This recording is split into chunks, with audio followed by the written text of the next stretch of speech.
Hi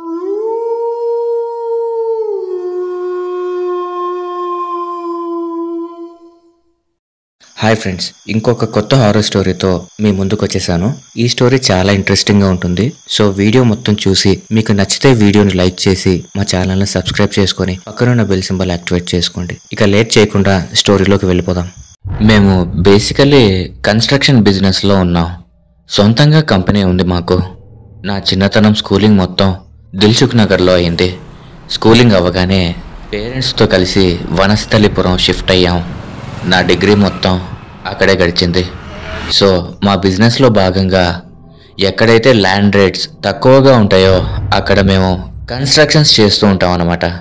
so obviously ఎక్కడైతే జనాలు కానీ ఇళ్ళు కానీ తక్కువగా ఉంటాయో లేదా డెవలప్మెంట్ తక్కువగా ఉంటుందో ఆ ఏరియాస్ చూస్ చేసుకుంటాం.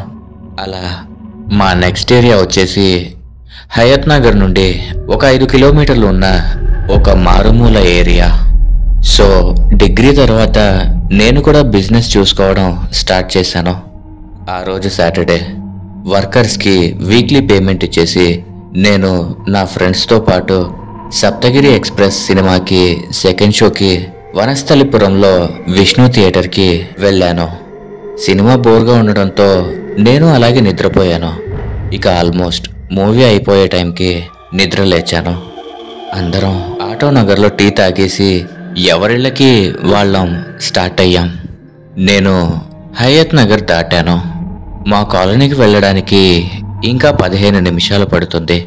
సో మా కాలనీకి పోయే రూట్ ఎలా ఉంటుందంటే, రోడ్డుకి కుడివైపు ఫస్ట్ ఒక శివాలయం వస్తుంది. దాన్ని ఆనుకొని ఒక రైస్ మిల్ ఉంటుంది. ఇక దాన్ని ఆనుకొని ఒక పాడుబడిన పౌల్ట్రీ ఫామ్ ఉంటుంది. ఇక దాని పక్కనే ఒక 5 ఎకరాల శ్మశానం ఉంటుంది. సో మా కాలనీకి వెళ్ళాలంటే ఆ శ్మశానం కాంపౌండ్ వాళ్ళని ఆనుకుని ఒక రోడ్డు ఉంటుంది. ఆ రోడ్డులో వెళ్ళాలి. సాయంత్రం 8 గంటలు దాటితే ఆల్మోస్ట్ రోడ్స్ అన్నీ ఖాళీ అయిపోతాయి. స్ట్రీట్ లైట్స్ కూడా వెలగకుండా ఉంటాయి. అదేంటో తెలియదు కానీ ఆ రోడ్ సైడ్ అంతా డ్రైగానే ఉంటుంది.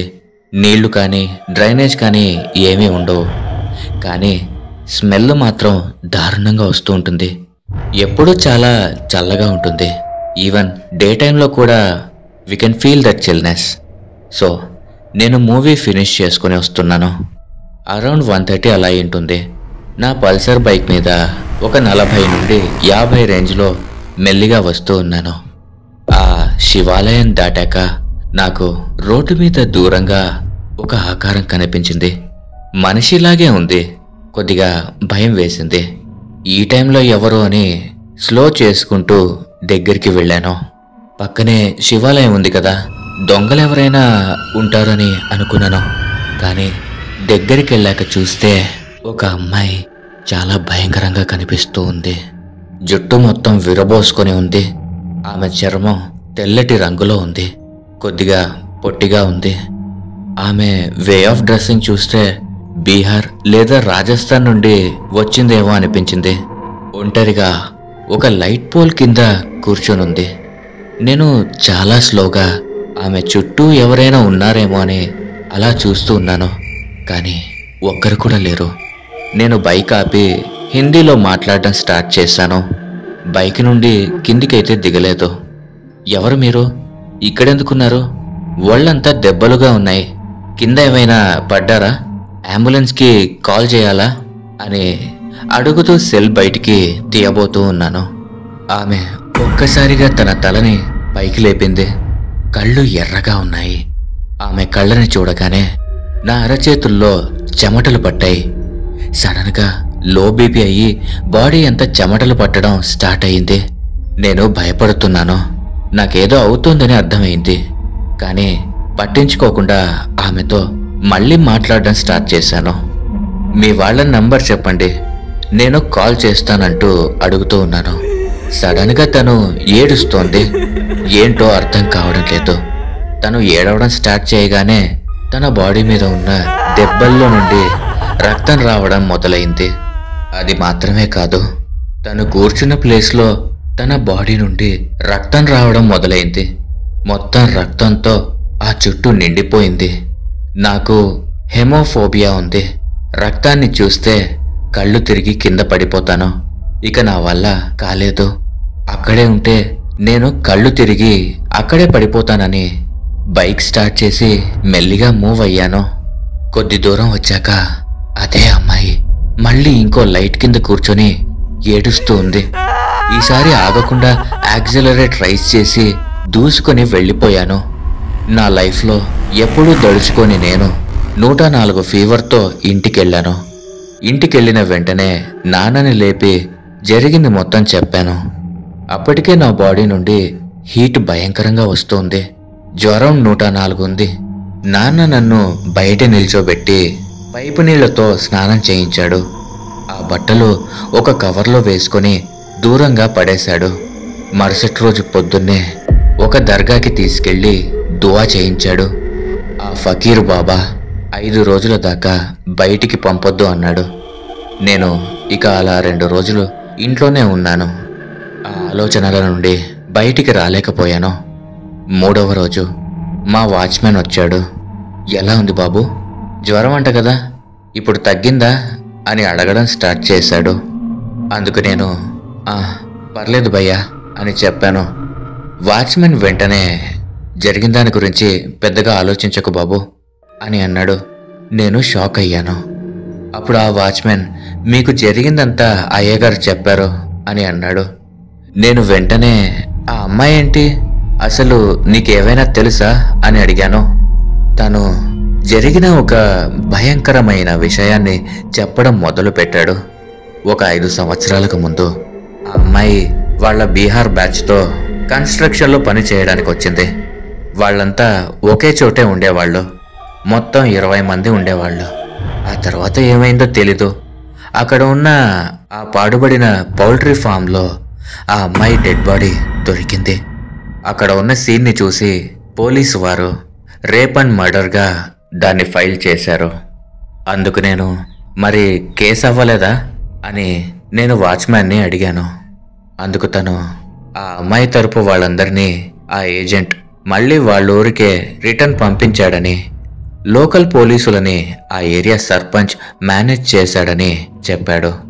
అందుకు నేను ఆ అమ్మాయి ఇంకా వేరే వాళ్ళకు కూడా కనిపించిందా అని అడిగాను. అందుకు వాచ్మెన్ అవును బాబు, కాలనీలో ఇలాంటి సంఘటన ఇంకొకటి ఒక 3 సంవత్సరాల క్రింద జరిగింది.